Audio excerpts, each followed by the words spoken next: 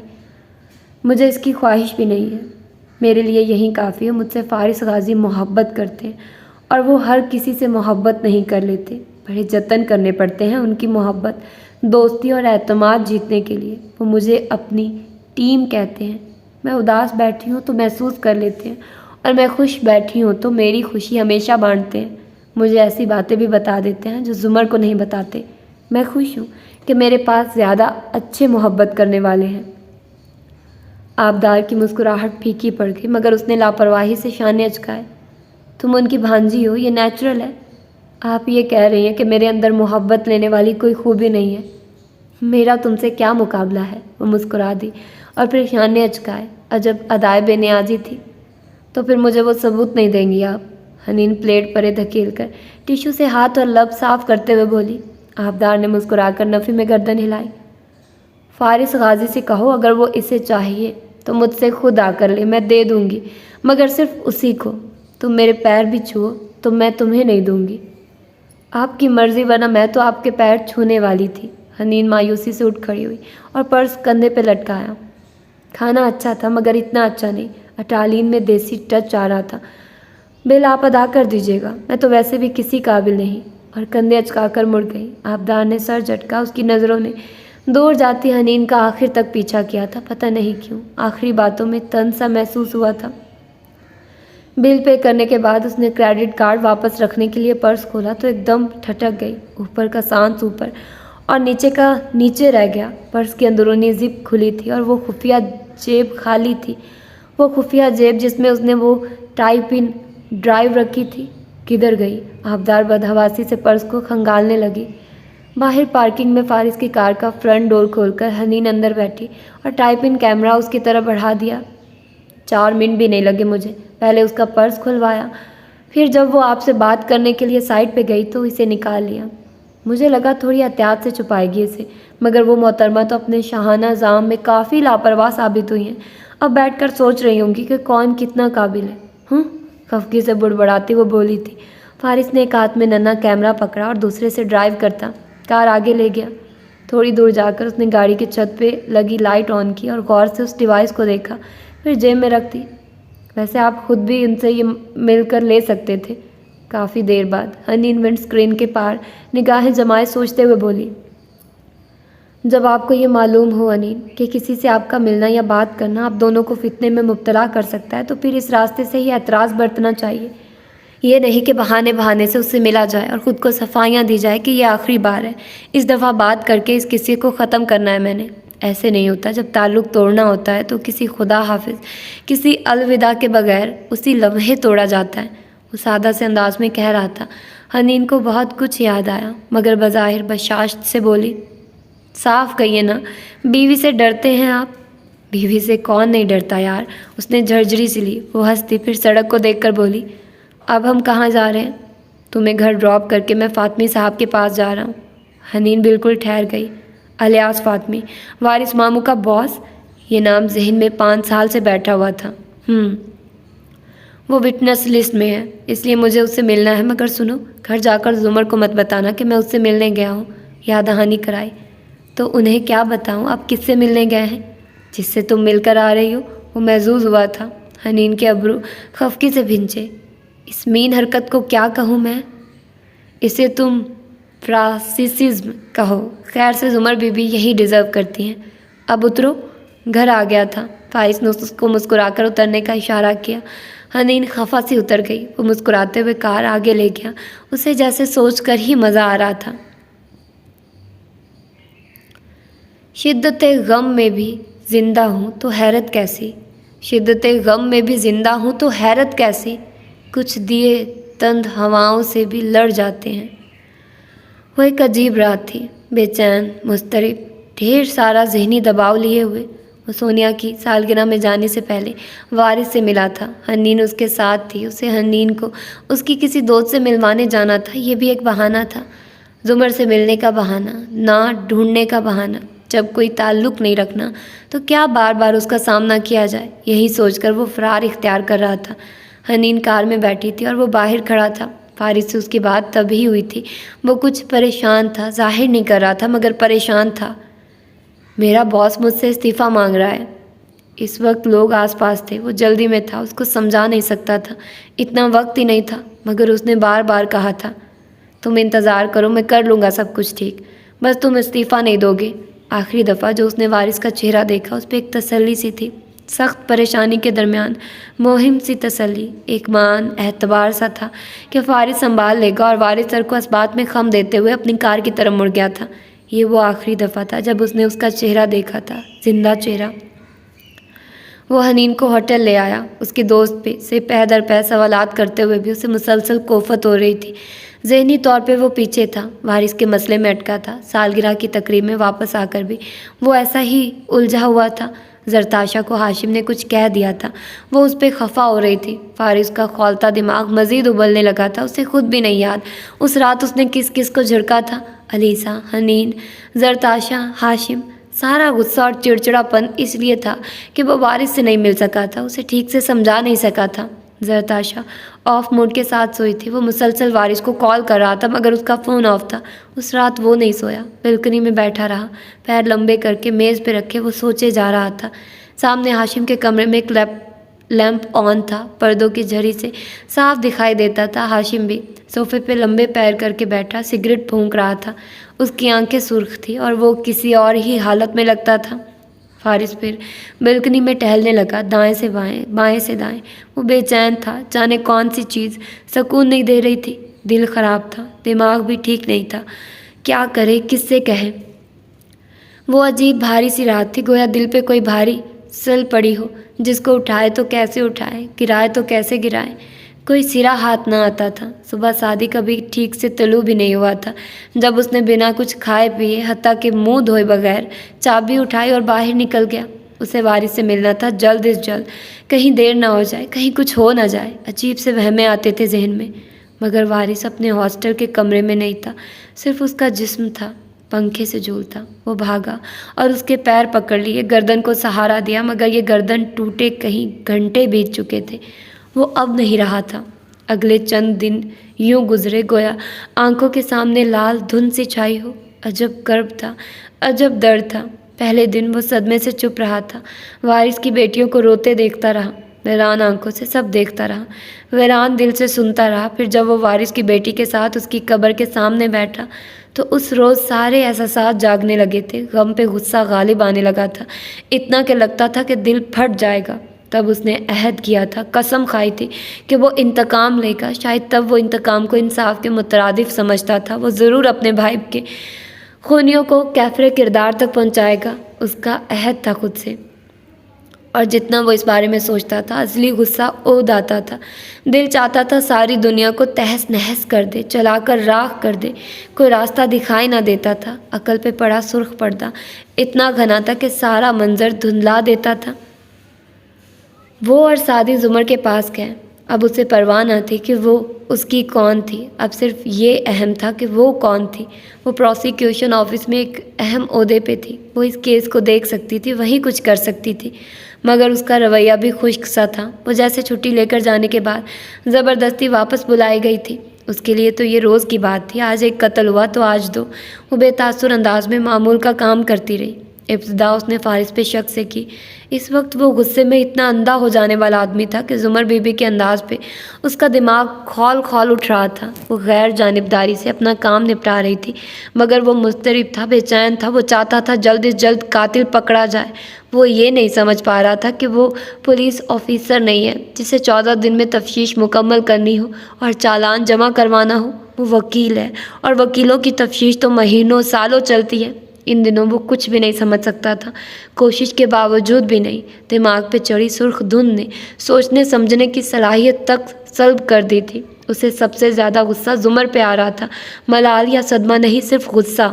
وہ اس پہ کیوں شک کر رہی تھی؟ ٹھیک ہے وہ اسے اپنے علی بھائی سے ملوا دے گا، مگر وہ اس پہ شک کر کے اچھا نہیں کر رہی تھی۔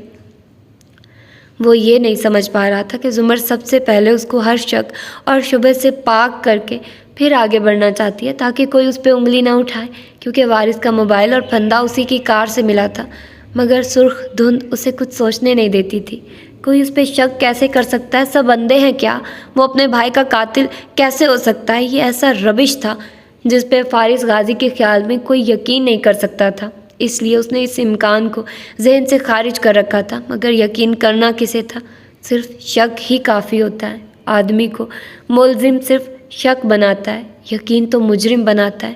وہ ملزم بننے جا رہا تھا اور وہ خود اپنی قسمت سے لاعلم تھا۔ سارا دھیان صرف ایک چیز میں اٹکا تھا، وارث کا باس الیاس فاطمی۔ صرف وہی جانتا ہے کہ وارث کو کس نے اور کیوں مارا ہے۔ الیاس فاطمی اپنی اسٹڈی میں بیٹھا تھا، کمپیوٹر کے سامنے فائلوں کا انبار لگا پڑا تھا جس کے صفحات کا وہ اسکرین پہ نظر آتے ہندسوں سے موازنہ کر رہا تھا۔ اسٹڈی میں سفید بتیاں جلی تھی، کھڑکی کے بلائنڈز بند تھے، پیچھے ریکس میں ترتیب سے رکھی کتابیں نظر آتی تھیں۔ وہ اینک لگائے کام میں پوری طرح منہمک تھا، مگر اس آواز نے اسے چونکا دیا تھا، کوئی آہٹ سی تھی شاید۔ وہ چونک کر آگے پیچھے دیکھنے لگا، پھر اینک اتار کر فائل پہ دھری اور کرسی سے اٹھا، احتیاط سے ادھر ادھر دیکھتا باہر آیا۔ راہداری اور سیڑھیاں نیم روشن تھی، سارا گھر خاموش تھا، گہرے سناٹے میں ڈوبا تھا۔ لاؤنج، کچن، لابی، اس نے باری باری ہر جگہ دیکھی، دروازوں کے لاکس اور کھڑکیوں کے بولٹس چیک کیے، سب مقفل اور پرسکون تھا۔ وہ سر جھٹکتا واپس اسٹڈی میں داخل ہوا، دروازہ بند کیا اور جیسے ہی واپس گھوما اس کا دل اچھل کر حلق میں اٹک گیا۔ سامنے اس کی کرسی پہ وہ بیٹھا تھا، پیر لمبے کر کے اس کی اسٹڈی ٹیبل پہ رکھے تھے، یوں کہ جاگرز فائلوں کو چھو رہے تھے، اور ٹیک لگائے بازوؤں کا تکیہ بنا کر گردن کے پیچھے رکھا ہوا تھا۔ نظریں اس پہ جمی تھی اور جب اسے متوجہ پایا تو سر کو خم دے کر سلام کیا۔ کیا حال ہے فاطمی صاحب؟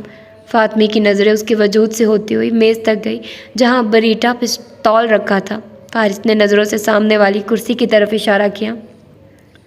فاطمی نہیں ہلا، وہ کھڑا رہا، اس کا ذہن ممکنہ آپشنز پہ تیزی سے کام کر رہا تھا، ہاتھ ڈور نوب پہ ہنوز جمع تھا۔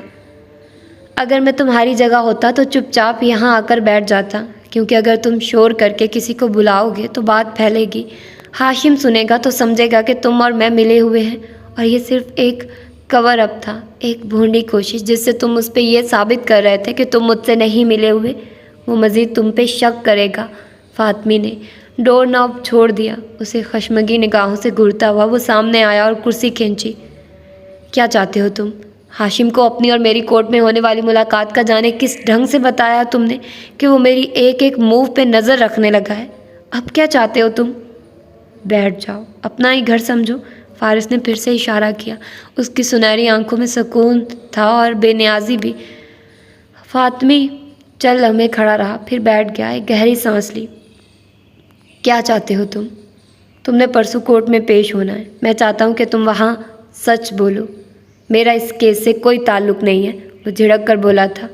تعلق تو ہے، اور تم کورٹ میں اس کے بارے میں بتاؤ گے، اور پھر تم… فارس نے جوگرز نیچے اتار لیے، آگے کو ہو کر بیٹھا اور اس کی آنکھوں میں جھانکا۔ تم اپنی جاب سے استعفیٰ دے دو گے؟ فاطمی کی آنکھیں پھر حیرت اور پھر ناگواری سے پھیلی۔ میں استعفیٰ کیوں دوں؟ کیونکہ میں ایسا کہہ رہا ہوں، کیونکہ میں ایسا چاہتا ہوں، کیونکہ میں تمہارے کیس کا جج، جیوری اور جلاد ہوں۔ وہ سرد تپش سے لدی آنکھیں اس کے چہرے پہ گاڑے بولا تھا۔ آج میں تم سے استعفیٰ مانگ رہا ہوں الیاس فاطمی، اور اگر میں نے ایسا نہ کیا تو کیا کرو گے تم؟ مجھے زہر دو گے؟ میری بیٹی کو مارو گے؟ تمہاری اطلاع کے لیے میں اسے باہر سیٹل کروا چکا ہوں، وہ تمہاری پہنچ سے اب بہت دور ہے۔ وہ حقارت سے بولا تھا۔ مجھے تمہاری بیٹی سے کوئی سروکار نہیں ہے، مگر ہاں تمہارے بیٹے سے ہے، تمہارا لاڈلا بیٹا جس کی کار کے لیے تم نے میرے بھائی کو مصلوب کیا تھا، جو باوجود کوشش اور سفارشوں کے مقابلے کا امتحان پاس نہیں کر سکا، اور آج کل اسی پرائیویٹ فرم کو چلا رہا ہے جسے اس نے 2-2.5 سال پہلے بنایا تھا۔